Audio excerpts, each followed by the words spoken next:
그리스도인의 삶에 가장 중요한 거, 우리 그리스도인의 삶에 가장 중요한 거를 두 가지 말씀드리려고 해요. 우리가 왜 믿음 생활을 해야 되는가? 또 믿음 생활은 무엇을 위해서 우리가 믿음을 가져야 되느냐? 또 바꾸어 말하면, 더 추가적으로 말하면 오늘 이게 제목이 있는 것처럼 우리의 정체성이 뭐냐? 내가 누구냐? 내가 누구냐? 내가 누구냐? 어떻게 내가 누구냐를 발견할 수 있는가? 그리고 나의 신분은 뭐냐? 나의 신분은 뭐냐? 네, 오늘 바울이 디도라고 하는 바울의 제자, 예수님의 제자를 이제 그에게 편지를 써서 고린도 교회에 세 번째 보냈습니다. 세 번째 편지를 보내서 디도 편으로 보냈는데, 디도가 그 편지를 가지고 고린도에 갔다가 고린도 성도들이 이제 바울이 첫 번째, 두 번째 편지, 첫 번째 편지는 없습니다. 분실되고. 두 번째 편지가 고린도전서예요. 고린도전서는 디모데를 통해 보냈는데 그들이 디모데도 냉대하고 바울의 편지를 듣고도 회개하지 않고 뻔뻔스럽게 아주 그렇게 있는 것을 듣고 마음이 너무 아팠습니다. 너무 괴로웠어요. 때로는 화가 나기도 하고 괘씸하기도 하고 속상하기도 하고 여러 가지 마음을 가지고 눈물의 편지. 또 고린도전서 3장 2절에 보면 눈물을 흘리면서 그들에게 편지를 썼어요. 정말 들으면 마음이 아플 정도로 바울이 너무 아픈 마음을 가지고 편지를 써서 디도편으로 보냈는데 다행히 그들이 그 편지를 예배 때마다 모여서 그 편지를 읽고 또 그들이 잘못을 깨닫고 성령님이 일하신 거죠. 하나님이 일하신 거죠. 그래서 성령이 일하셔서 말씀을 듣고 깨닫고 회개하고 돌이키고 그들이 잘못된 것들을 돌이켰습니다. 고린도로 가는 도시는 아주 음란한 도시입니다. 쾌락이 그들의 삶의 목적이었습니다. 돈이 많고 아주 너무너무 성적으로 타락하고 도둑질하고 남을 속에 취하고 자기만 좋으면 된다는 거예요. 자기의 쾌락을 위해서 다른 사람들을 이용하고 그런 도시였습니다. 그런 사람들 가운데 예수를 믿었으니까 얼마나 교회 안에도 그런 성향들이 남아있지 않겠어요? 그런데 그들이 돌이키고 회개했습니다. 그렇지만 그 중에는 여전히 바울을 비방하는 사람들이 있습니다. 바울을 못마땅하게 생각하는 사람들이 있었습니다. 그래서 바울이 그들을 생각하면서 재차 그 고린도 교인들에게 자기 자신의 바울의 삶, 바울의 사역을 다시 변호하고 그들을 권면하고 있는 내용이 오늘 내용입니다.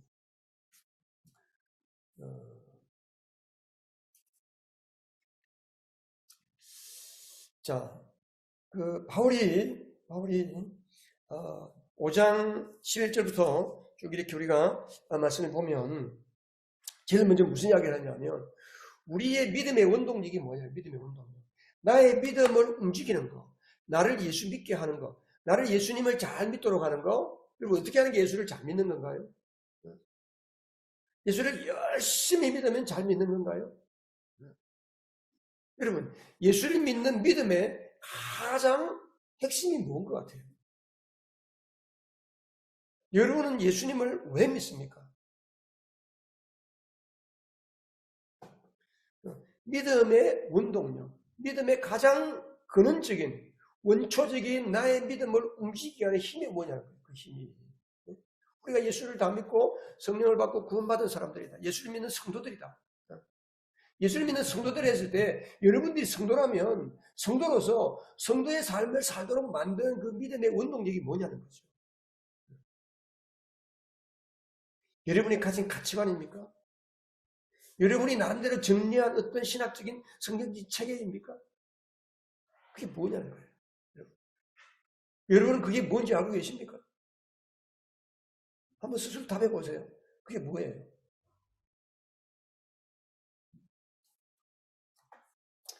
그게 바로 그리스도의 사랑이라는 거예요. 그리스도의 사랑. 14절에 보면 그리스도의 사랑이 우리를 휘어잡습니다.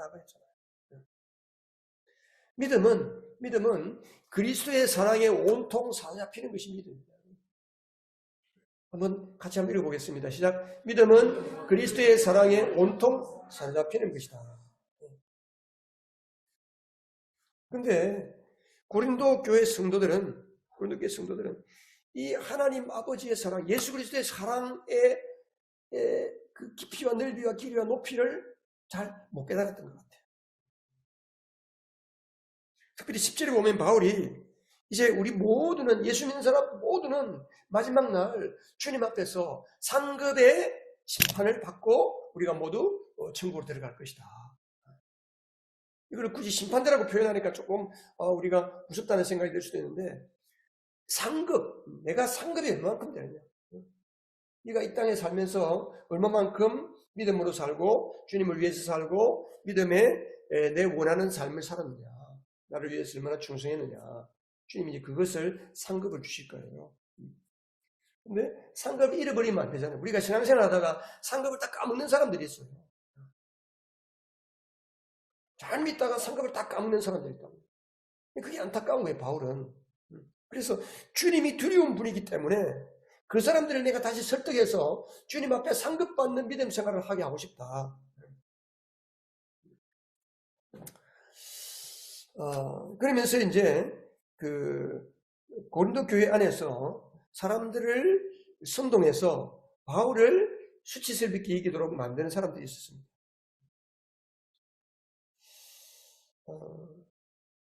그래서 그들을 향해서 바울이, 내가 자랑하는 건 아니지만 그들을 내가 좀 설득하고 싶다. 바울이 비방함으로써 상급을 잃지 않도록 하기 위해서 그랬다는 거예요. 그래서 이제 12절을 보면, 자, 이게 우리 성경 내용, 여러분 성경책을 보세요. 여러분 성경책을 보면 그대로 다 나와 있습니다. 지금 성경을 제가 설명하는 거예요. 그렇다고 해서 우리가 또 우리를 여러분 앞에서 나를 지켜 세우려고 하는 게 아니다. 지켜 세우려고 이 말을 하는 게 아니고, 내가 왜 지금 여러분들에게 다시 설득하고 내가 했던 일들을 변호하고 여러분들을 권면하려고 하느냐. 그것은 뭐냐면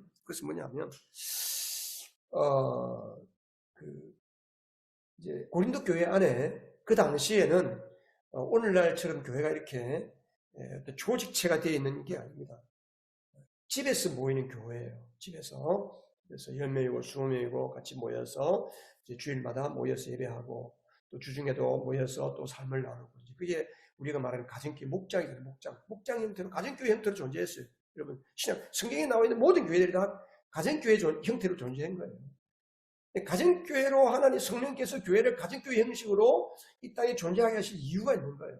이 가정교회를 통해서 우리 주변에 있는 안 믿는 사람들을 집으로 초대해서 같이 식사도 하고, 그들의 이야기도 들어주고, 그들을 위로해주고, 우리가 또 삶에서 있는 여러 가지 하나님의 응답들, 하나님이 살아계신 것들을 보여주기도 하고 들려주기도 하면서 자연스럽게 그들에게 믿음을 갖게 하는 게, 이게 주님의 전도 방법이거든요.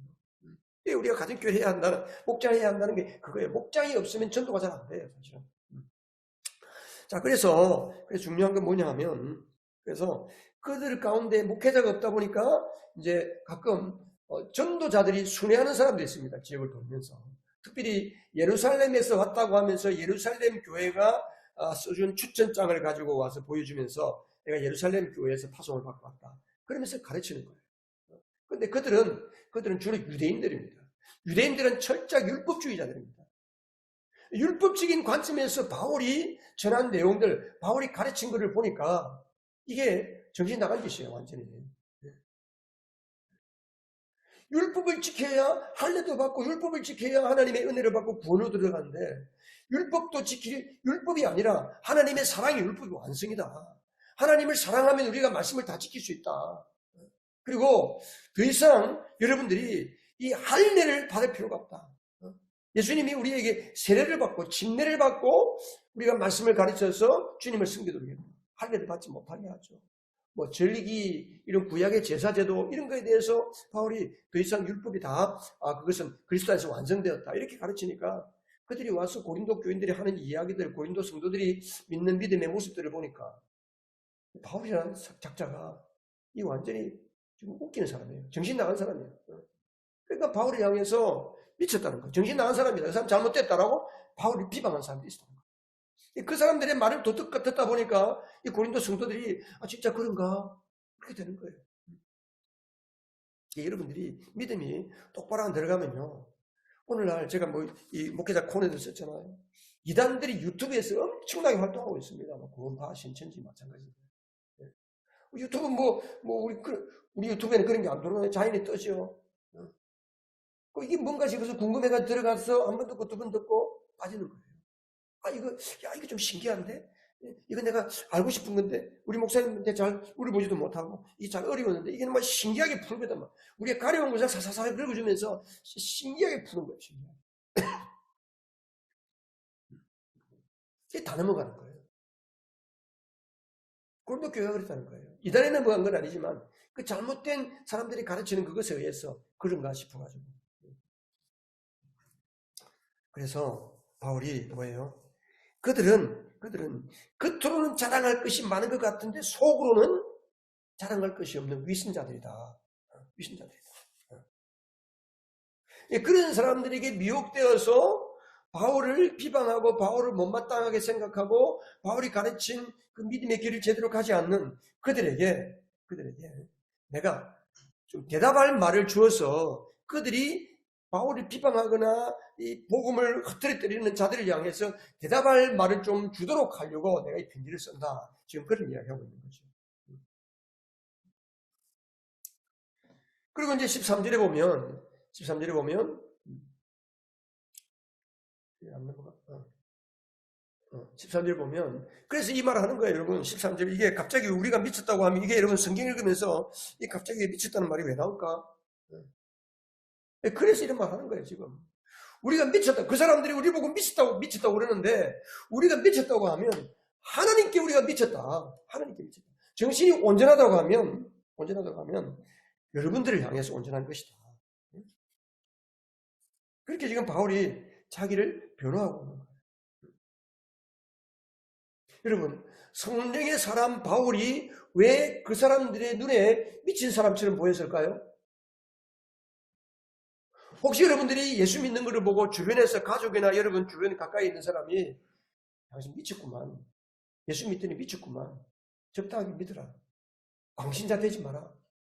여러분 그런 말 혹시 들어본 적 계세요? 한번 손 들어보세요. 그런 말 들은 분이 있다면. 아무도 안 계세요? 여러분 아무도 안 계세요? 그런 분들? 좀 안타깝네요. 여러분 다시 예수 믿으세요. 예수에 미쳤다는 말을 들어야 정상이에요. 여러분 정상이라고요. 왜 예수에 미쳤다는 말을 들어야 정상이냐? 안 믿는 사람들이 볼 때는 안 믿는 사람들이 우리를 볼 때는 이해가 안 가는 게 너무 많아야 돼요. 예수 믿는 게. 안 믿는 사람들이 우리를 보아도 그들의 눈에 봐도 다 이해가 된다. 그럼 예수 안 믿는 것과 똑같아요. 왜냐하면 예수님이 가르치는 하나님의 말씀, 성경 말씀은 세상과 너무 다른 게 많거든요. 세상 방식과는 완전히 다르단 말이에요. 원수를 미워하지 않고 원수를 위하여 사랑하라, 원수를 사랑하라, 원수를 축복하라. 세상 방식하고 다르잖아요. 근데 우리가 나가서 안 믿는 사람하고 똑같이 내가 미워하는 사람 똑같이 미워하고 행동이 안 좋고 악을 행하는 사람들이랑 똑같이 악한 말을 하고 저주를 하고 손가락질하고 못된 사람이라고 욕을 하면 그 사람들이 우리를 보면서 예수를 믿는 사람이랑 우리랑 똑같네. 너가 예수 믿다가 안 믿어서 다행이다. 우리가 정말 하나님의 말씀대로 사는 사람들이라면 안 믿는 사람들로부터 우리 주변으로부터 여러분 가족으로부터 처음 여러분들이 예수를 믿었을 때 여러분의 가족으로부터 미쳤다는 말을 최소한 한 번 이상 들었어야지만이 그게 정상이라는 거예요. 여러분 예수 믿다가 미쳤다는 말을 안 들은 사람은 회개하셔야 돼요. 회개. 진짜 회개하셔야 돼요. 내가 정말 예수님을 제대로 믿었나?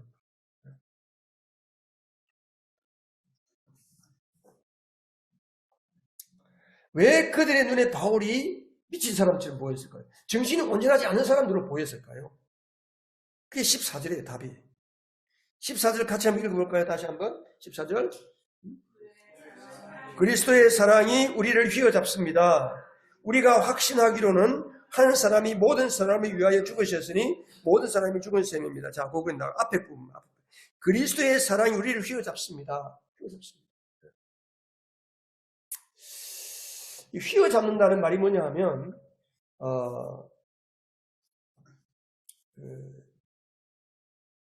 수네코라는 헬라어로, 원어로 수네코라는 말은 언제 사용되냐 하면 도저히 탈출할 방법이 없도록 꽁꽁 완전히 포위해서 완전히 포위한 상태로 공격하는 것을 가리켜 수네코라는 거예요. 그러니까 그리스도의 사랑이, 하나님의 사랑이 우리를 완전히 사로잡아서 완전히 압도해서 그 사랑에서 벗어날 수 없고 그 사랑에서 나갈 수가 없도록 하나님이 우리를 완전히 사랑으로 압도해서 우리를 휘어잡는 것, 이걸 가리켜서 그리스도의 사랑이 우리를 휘어잡았다. 그리스도의 사랑이 나를 강권한다. 전에 성경에 강권. 그러니까 바울이 복음을 전하고 교회에서 사역하고 또 하나님 말씀 따라서 바울이 믿음 생활했던 믿음의 동기가 뭐냐 하면 뭐라는 거예요? 바울이 예수를 믿는 믿음에 사는 동기가 뭐라는 거예요? 그리스도의 사랑이잖아요. 그리스도의 사랑. 여러분, 우리가 예수를 믿는 우리 삶의 원동력, 내가 예수를 믿도록 하는 그것이 뭐냐면 하나님의 사랑입니다. 여러분, 여러분의 마음이 오늘 은혜를 주셔서 하나님의 사랑에, 그리스도의 사랑에 완전히 사로잡히기를 바랍니다. 그리스도의 사랑이 여러분을 수내코하기를 바랍니다. 완전히 사로잡혀야 돼요. 하나님의 사랑에 사로잡히지 못하니까 자꾸 하나님의 사랑에서 빠져나가는 거예요. 하나님의 사랑보다 더 좋은 게 세상에 너무 많은 것처럼 보이니까. 여러분, 세상에서 제일 좋은 게 뭐예요? 돈이잖아요, 돈. 여러분, 이 세상은 돈과 하나님과의 싸움, 예수 믿는 사람은 돈과 하나님과의 싸움이에요. 돈을 따라갈 것인가, 하나님을 따라갈 것인가. 이 두 가지의 싸움이에요. 여러분. 두 가지를 동시에 다 담는다? 이건 거짓말이에요. 하나님이, 예수님이 나의 진정한 주님이시든지, 예수님이 진정 나의 사랑의 원천이시든지, 아니면 돈이 진정 나의 삶의 원천이든지, 둘 중에 하나라니까요. 그래서 오늘날 많은 사람들이 믿는 동기가 뭐예요? 돈 때문에 예수 믿는 거예요. 돈 때문에. 돈 때문에 예수를 믿지 못하기도 하고 돈 때문에 예수를 믿는 거예요. 돈 때문에 예수를 믿는 사람들이 그게 무슨 말이냐? 예수를 믿고 하나님을 믿고 돈 좀 많이 벌게 해주세요. 내가 좀 사업 좀 잘 되게 해주세요. 우리 자식 좀 잘 되게 해주세요. 내가 이 땅에 좀 잘 살게 해주세요. 그것을 위해서 예수를 믿는 거예요. 우리 예수를 믿는 믿음의 동기가 세상에서 좀 잘 살게 해달라는 거예요. 이걸 가리켜 기복신앙이라고 그러잖아요. 기복신앙. 처음에는 하나님의 사랑도 알고 복음도 알았는데 예수를 자꾸 믿다 보니까 직장에서 사회생활에서 하면서 여러분 돈이 필요하죠. 돈이 있어야 됩니다. 돈이 있어야 돼요. 근데 여러분 성경에 보면 돈을 사랑하는 것이 뭐의 뿌리라고 그랬어요? 일만 악의 뿌리라고 했어요. 일만 악. 모든 악의 뿌리가 뭐냐면 돈을 사랑하는 거예요. 여러분. 돈은 사랑해야 할 대상이 아닙니다. 돈은 우리가 사용하는 거예요. 돈을 사용해야 되는데 돈을 사랑하니까 돈의 노예가 되는 거예요. 돈 때문에 모든 삶이 돈 때문에 다 돈 따라가는 거예요. 돈 따라. 돈이 이만큼밖에 없으니까 내가 요것밖에 못하고 돈이 요만큼 있으니까 내가 요만큼 있으니까 요거 좀 더 하고.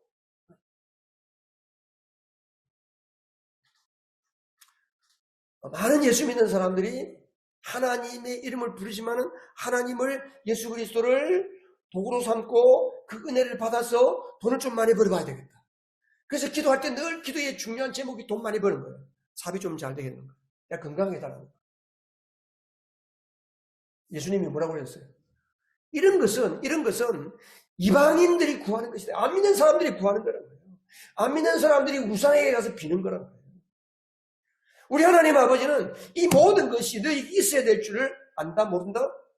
다 하시는 거예요. 하나님이 다 알고 계시는데 우리 아버지가 알고 계시는데 우리가 그것 갖고 가서 자꾸 아버지한테 이야기하면 야 좀 그만해라 그만해 나 알고 있다.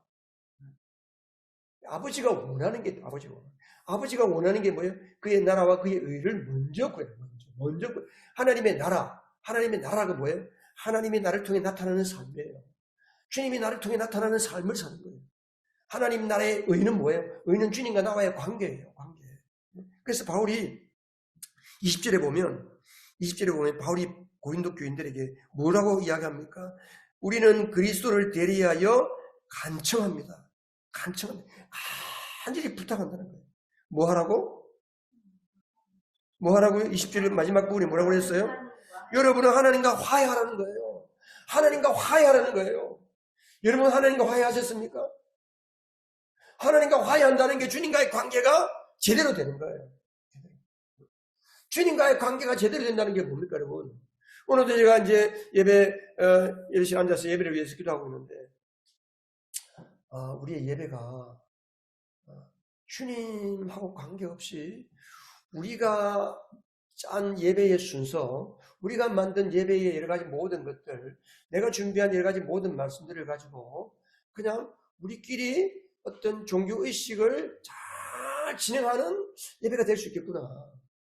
우리가 늘 하는 대로 두세 사람이 모인 곳에 우리 가운데 계신 그리스도라고 말하지만 정작 예배를 할 때, 찬송을 할 때, 기도를 할 때 우리 앞에 계시고 우리의 찬송을 들으시고 우리의 기도를 들으시고 우리의 이 말씀을 목사를 통해 말씀하시는 그 주님의 말씀을 듣고 주님 앞에서 찬양하고 주님을 향해서 기도하느냐는 거예요. 우리가 아까 찬양도 보면은 찬양을 많이 바꿔야 돼요. 제가 아까 구원으로 인도하는 문은 그 찬양을 제가 가사를 바꿨잖아요. 어떤 부분을 바꿨냐면 영생으로 인도하는 그 길로 갑시다요. 갑시다. 갑시다 하면 그게 누구에게 하는 말이에요? 갑시다 그러면 그게 어떤 겁니까? 서로에게. 그 좁은 길 갑시다, 우리 서로가. 그건 이제, 찬양에도 종류가 몇 가지 있어요. 하나님을 향해 예배하는 찬양이 있고, 우리끼리 서로 격려하는 찬양이 있고, 이걸 이제 복음송이라고 해요, 복음송. 우리 예배할 때는, 저는 가급적 예배할 때 예배의 선곡을 하나님을 찬양하는 곡, 하나님을 찬양하려면 하나님께 직접 합법을 해요, 직접 합법. 아까도 내주의 보혈은 정하고 정한 십자가의 보혈로 날 가사가 어떻게 되지? 날 정케 하소서 이런 게 있잖아요. 십자가 내가 주께로 지금 가오니 지금 간다는 것은 주님이 저기 계시는데 내가 지금 간다는 거예요. 우리는 주님 앞에 와 있어요. 그러면 내가 주님께 지금 왔으니 지금 왔다는 거예요. 왔다는 거 표현하면 주님 앞에 계신 주님께 내가 왔다는 걸 표현하는 거잖아요. 이게. 우리가 예배도 주님과 생생하게 내 안에 내 앞에 계신 주님께 예배하고 주님의 말씀을 듣고 목사가 전하는 설교지만 우리 주님이 여러분에게 하시는 말씀으로 알아듣고 주님의 모습을 보면서 주님이 나에게 지금 말씀한다는 것을 듣고 생생하게 주님과 나와 인격적인 관계 속에서 신앙생활을 하고 있는 거예요. 이게 주님과 우리와의 관계거든요. 근데 그렇게 하도록 하는 게 뭐예요? 그리스도의 사랑이 우리를 세리를 하나님의 사랑이 나를 완전히 압도해버리는 거예요. 우리가 예수를 처음 믿을 때, 나 같은 죄인을 주님이 용서해 주시고, 나를 구원해 주시고, 나를 위하여 주님이 죽어주셨네. 그 사랑이 너무 감사하고 감격해서, 맨날 며칠 주님만 생각하면 울고 불고, 그런 경험이 있는지 모르겠지만, 우리가 예수를 정말 제대로 믿는다면, 그런 경험들이 다 있을 거예요. 그런 경험이 없는 사람은 진짜 주님을 제대로 만나도록 기도하셔야 돼요. 주님을 만나면 우리에게 하나님의 사랑에 대한 눈물이 안 흘릴 수가 없어요. 주님에 대한 감사와 감격이 생기지 않을 수가 없는 거예요. 그죠?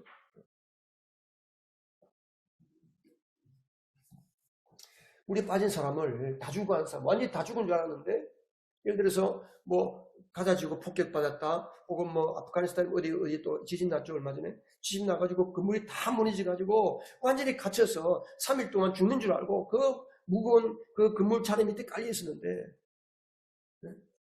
구조대원이 와서 나를 건져주었다. 얼마나 감사하고 감격할 거예요. 그죠?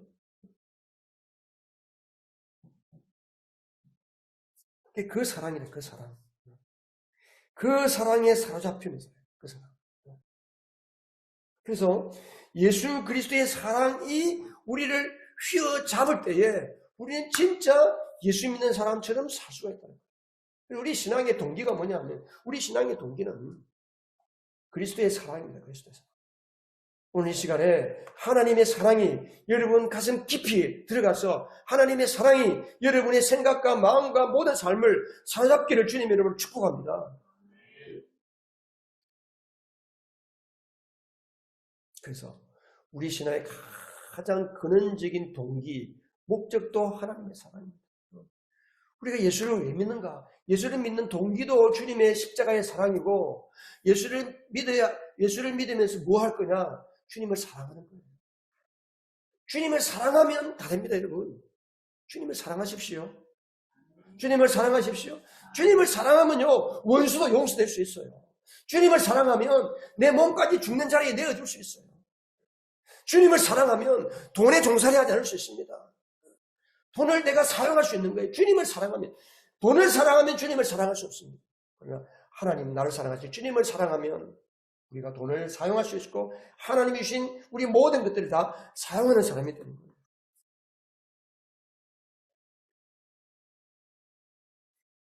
그 사랑이 뭐냐? 그 사랑이 15절에 말씀하고 그 사랑이 어떤 사랑입니까? 그리스도께서 모든 사람을 위하여 죽으신 것은 이제부터는 살아있는 사람들이 살아있는 우리가 우리를 위하여 살아가도록 하는 것이 아니고 우리를 위하여 죽으셨다가 살아나신 그분이 누구세요? 예수님을 위해서 살아가도록 하기 위해서 예수님이 십자가에 죽으시고 우리를 구원하셨다. 그리고 우리 안에 성령을 보내시고 우리 안에 주님이 사시는 거예요. 그래서 우리가 주님을 나타내는 삶을 사는 거예요. 주님이 사는 것처럼 사는 거예요. 내 안에 주님이 계시니까. 주님이 계신 사람처럼 살면 주님이 나타나시는 거죠. 그걸 하려고 우리가 크리스찬 코칭을 한 거예요. 8주 동안. 구체적으로.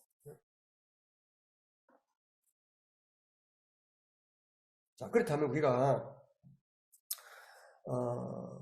바울은 이 사랑에 평생 사로잡혀 살았어요. 평생. 이 말씀 준비하다가 사랑에 사로잡힌 사람. 한순혁 권사님이 생각나. 여러분, 한순혁 권사님 우리 저쪽 상가에 있을 때 우리 개척할 때부터 오셔가지고 같이 전도하고 했는데요. 동네 사람들로부터 무슨 말을 들었을까요? 미친 사람 소리 들었어요. 저 할머니 미쳤다. 조금 이렇게 됐다. 네. 만나서 제자 처음 보는데 갑자기 예수한당 부신종하니 깜짝 놀래고 애들한테도 모든 사람들한테 다 그러니까 저 할머니가 조금 이상한 사람이야. 조심해야 돼. 이랬는데 한 달이 가고 두 달이 가고 석 달이 가고 계속 천사같이 사람들을 만나고 아이들한테 사랑하고 하니까 나중에는 그 할머니를 찾는 거예요. 우리 한순영 권사님이 몸이 안 좋아서 울산을 얼마 동안 가 있다고 하는데 그 사이에 묻는 거예요. 그 예언교회 그 머리 하얀 할머니 요즘 안 계세요? 그들도 예수 안 믿는 사람들도 아는 거예요. 미친 사람인지 진짜 예수를 제대로 믿는 사람인지를 아는 거예요. 우리가 그리스도의 사랑이 완전히 휘감겨서 그리스도의 사랑이 우리를 완전히 사로잡아서 살면 우리 삶에 어떤 결과가 나올까요? 어떤 결과? 그게 16절 17절이에요. 16절 17절. 16절 같이 한번 읽어보십시다. 시작. 그러므로 이제부터 우리는 아무도 육신의 잣대로 알려고 하지 않습니다. 아멘. 자, 그러니까 바울이 하나님의 사랑에 완전히 사로잡히다 보니까 바울도 사람이기 때문에 보면 저거 저렇게 하면 안 되는데 저 사람 저거 안 되는데 왜 저렇게 하지? 다 보이잖아요. 그리고 사람이 판단이 되잖아요. 그죠? 아유 또 예수 믿기 전에처럼 또 사네. 그게 다 보이잖아요. 근데 아무도 모든 사람을 육신의 잣대로 보지 않는다는 거예요. 안 보지 않게 된다. 육신의 잣대가 뭐예요? 쉽게 말하면 인간적인 눈으로 안 본다는 거예요. 인간적인 눈으로. 육신의 잣대로 안다는 것이 여기 이제 육신이라는 말이 뭐냐 하면 원어에 성경에는 육신, 몸을 두 가지로 이야기합니다. 하나는 우리의 몸, 그냥 일반적인 몸. 이걸 헬라어로 소마라, 소마. 이거는 악한 것도 아니고 선한 것도 아니고 우리의 몸. 우리의 몸을 어떤 의미에서 좀 선하죠. 선하게 사용해야 되는 거니까. 선이죠. 근데 이 몸을 가지고 사는 게 아니라 이 몸 안에 뭐가 들어와요? 우리의 생각 속에, 혼 속에 지저분한 세상의 악과 더러운 것과 방탕한 것과 그게 들어가가지고 몸을 가지고 죄를 짓는 삶을 사는 이 죄된 육신. 이걸 가리켜서 그리스 헬라어로 성경의 원어로 말하면 사르크스. 따라해보세요. 사르크스. 그러니까 사르크스대로 하지 않는 거예요. 육신대로 하지 않는다는 말은 뭐냐면 우리가 사람을 바라볼 때 보통 뭘로 바라봐요? 사람을 딱 처음 만나면 저 사람이 얼마나 가진 사람이냐? 얼마나 배운 사람이냐? 얼마나 잘생겼냐? 얼마나 세상 권력이 탁월하냐? 사회적인 위치와 사회적인 신분이 얼마나 대단하냐? 이걸 보는 거예요.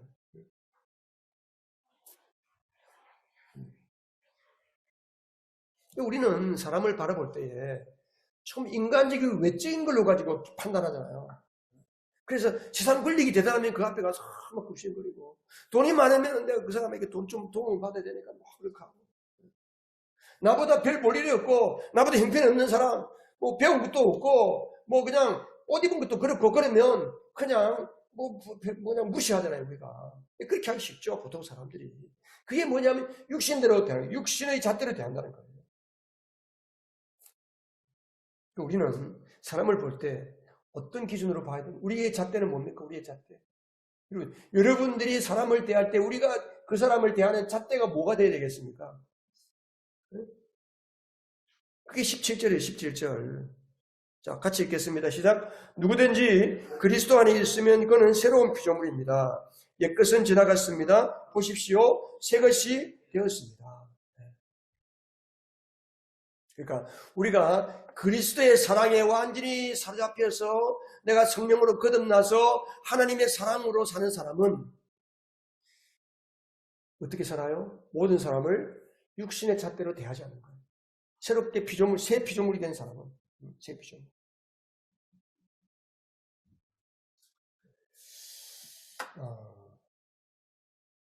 여기에 17절에 우리가 뭐 자주 이야기했지만 우리가 저번에도 얘기했죠.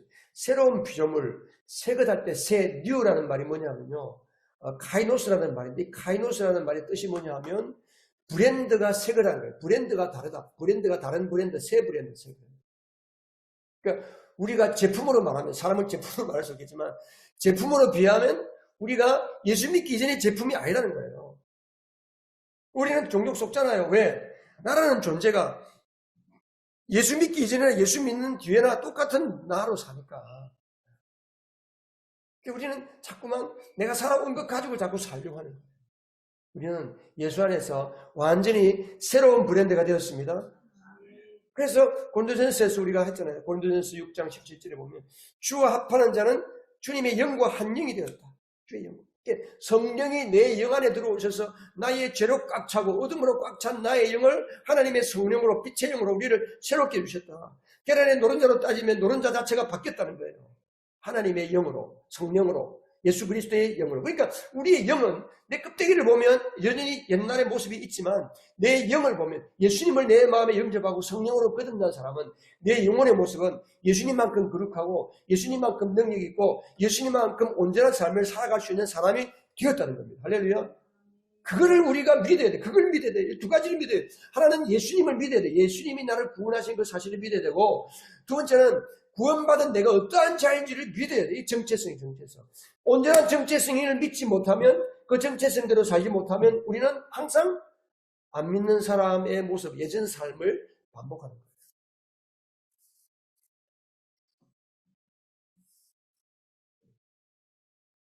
바울도 예수 믿기 전에는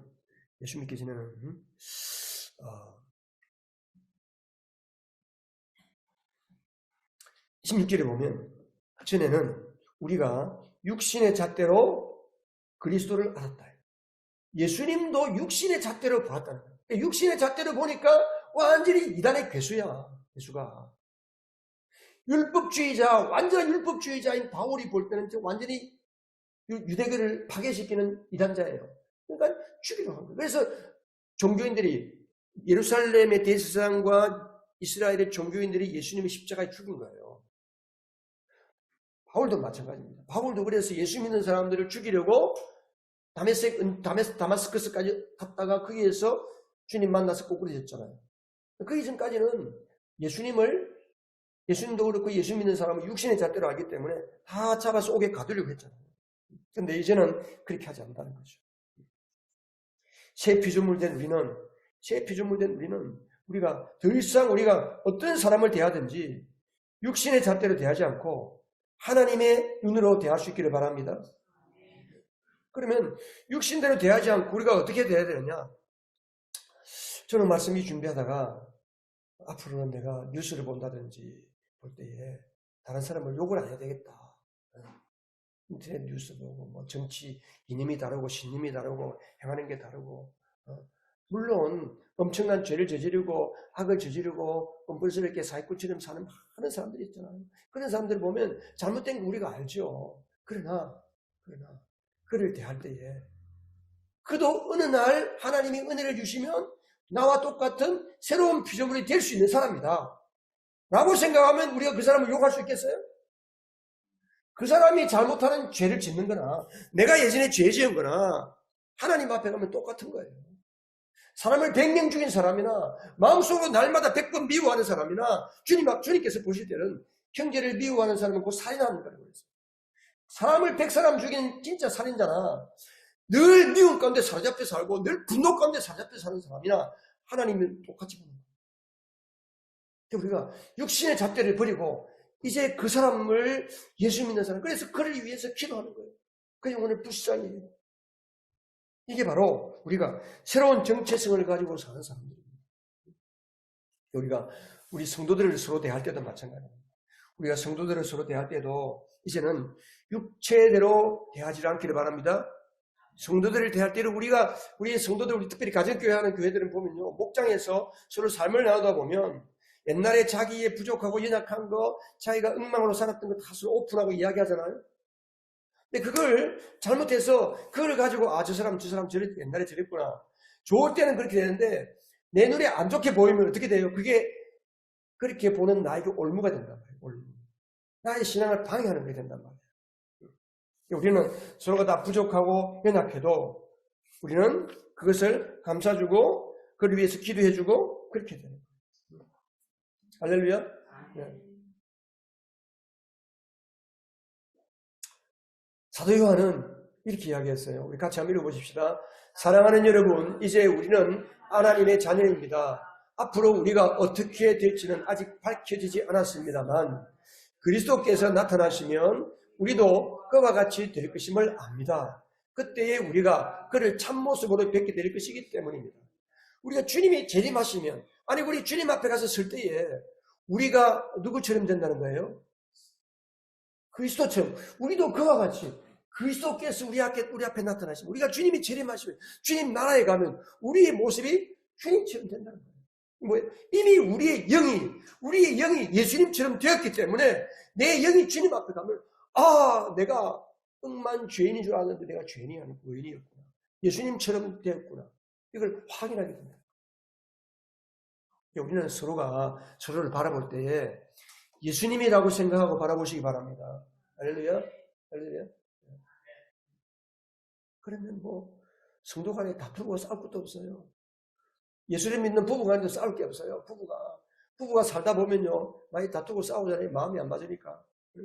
근데 제일 중요한 것은 우리 부부가 다 예수를 믿어야 돼. 부부가 예수를 믿고 매 일주일에 한 번 이상 가족 목장을 하고 가족 마당을 통해서 예수님 눈으로 서로를 바라보는 이 삶을 살아야 돼요.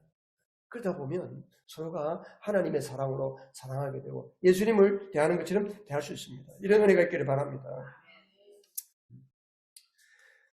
그리고 우리 자신은 또 어때요? 우리 자신도 인간적인 잣대로 바라보면 안 되는 거예요. 우리 자신도. 어떤 사람은 보면 아직도 자기가 과거에 잘못 저질렀던 것, 잘못했던 것, 또 받은 상처와 트라우마와 이런 모든 것들 때문에 힘들어하는 사람, 예수를 믿어 그것 때문에 힘들어하는 사람들이 있단 말이에요. 왜 그래요? 그게 묶여 있는 거예요. 그게 묶여 있어. 예수님이 나를 자유케 하시고 예수님이 내 안에 오셔서 나의 영을 완전히 예수님과 같은 모습으로 바꾸시다는 것이 몰라서 그런 것도 있고 안 믿어지니까 그게 안 믿어지는 거예요. 껍데기만 자꾸 보니까. 우리는 우리 자신도 육신의 잣대로 보면 안 돼요. 우리 자신도 누구의 눈으로 봐야 돼요? 하나님의 사랑인 그리스도의 사랑으로 바라봐야 돼요. 그리스도의 사랑.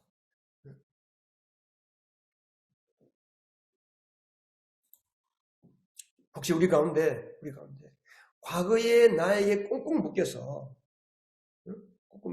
그 안에서 십자가의 은혜로 자유하지 못한 채 자신을 스스로 나는 하나님 나라의 영원한 이류 시민이다 라고 낙인 찍고 사는 사람이 있지 않나요? 누군가 나의 잘못을 들추어낼까 봐 벌벌 떠는 사람들처럼 그렇게 하나님 앞에 신앙생활하는 사람이 있지 않나요? 우리가 주님 앞에 가서 주님 제가 잘못했습니다. 네가 언제 잘못했냐? 주님은 기억지도 않는다고 했어요. 우리가 예수 믿고 구원받은 것은 다 모든 것이 새로워졌습니다. 모든 것이. 그래서 하나님의 은혜라는 거예요. 우리의 노력으로 한 것이 아닙니다. 우리는 단지 하나, 예수님이 나를 위하여 십자가에 죽으시고 부활하신 거 하나 정말 믿었는데 그 믿음 하나 보시고 우리를 완전히 새로운 제품으로 만들어주셨습니다. 이게 우리의 정체성이에요. 우리의 정체성.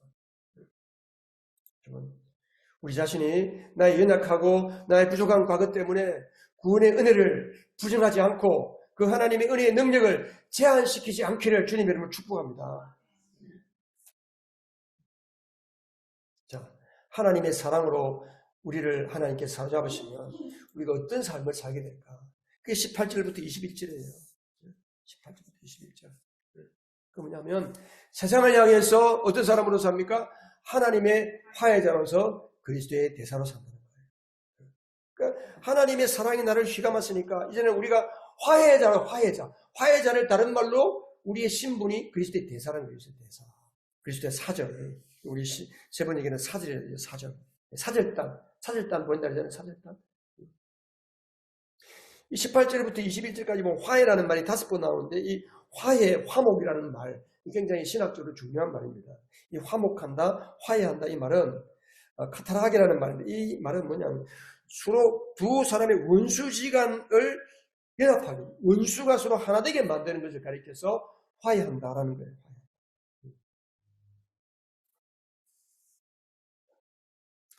하나님이 우리를 하나님을 덤지고 내가 하나님이다, 내가 신이다, 내 마음대로 산다. 자기가 예수 안 믿는 사람들은 하나님을 덤지고 살면서 어떻게 살아요? 자기가 법이에요. 심지어 예수를 믿어도 교회를 나오는 사람들 중에서도 자기가 법이에요. 자기가 법. 내가 아니라면 하나님 말씀에도 아닌 거예요. 그런 사람이 있어요. 그 사람은 하나님의 원수로 사는 거예요. 하나님의 원수로. 이런 하나님의 원수로 사는 사람들을 위해서 하나님이 그의 아들 독생자 예수를 십자가에 내주시고 우리와 화해하기를 원하신 거예요. 화목제물이에요. 화목제물. 그 예수 그리스도 화목제물로 인해서 우리가 그리스도와 하나가 된 거예요. 예수님과 하나가 된 거예요.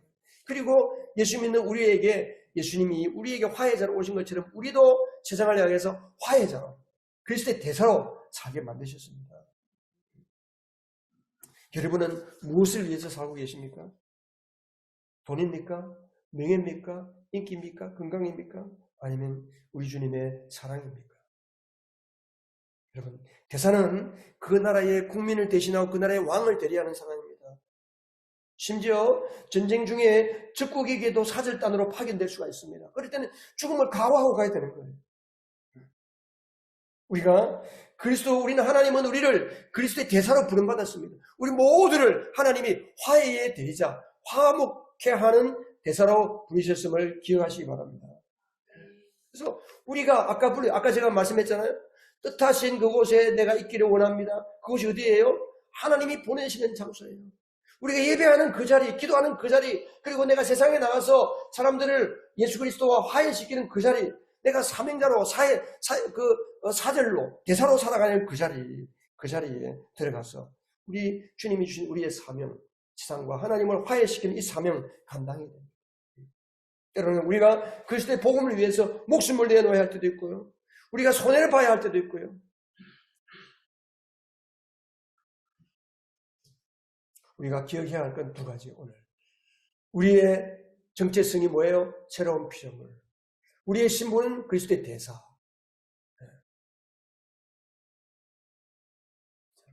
한번 읽어보십시다. 시작. 구원받은 성도는 새로운 피조물이다. 이전 사람이 아니다. 새 것이 되었다. 이것이 우리의 정체성이다. 이것이 나의 정체성이다. 그리고 우리의 신분은 뭡니까? 그리스도의 대사. 그리스도의 사랑이 우리를 휘어잡아서 세상 속에서 화해의 대사로 삼아주셨다. 이것이 나의 신분이다. 나의 신분. 여러분, 우리가 이 땅에서 천국을 누리며 행복하게 살기를 바라시죠? 그 비결이 뭡니까? 그것은 나의 정체성과 나의 신분을 바르게 알고 그대로 사는 겁니다. 여기 한번 보세요. 2년 전에 일어난 사건입니다. 이 여인은 옷가게에 들어와서 흰색 걸려진 옷을 입는데 자기 신은 검은 구두를 신은 채로 옷을 입었습니다. 만류하는 그렇게 하지 말라는 옷가게 직원에게 땀을 때렸습니다. 며칠 뒤에는 또다시 와가지고 미화원에게 폭행을 가했습니다. 이 사람이 누구예요? 대사 부인이에요. 대사 부인.